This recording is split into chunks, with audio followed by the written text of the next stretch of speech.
Smart lists help you create views that keep important contacts at the forefront, ensuring you have quick access to their information and can easily share the focus view with your team.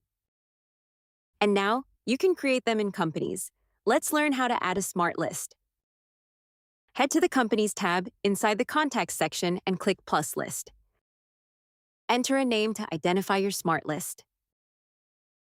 Set your conditions by clicking plus add nested filters for filters that need to happen in tandem, or plus add filters for filters that can happen independently.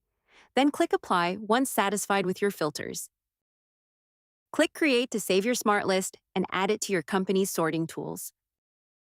This feature reduces repetitive setup for teams working with companies, helping you keep your records properly organized and making it easier than ever to prioritize your B2B opportunities.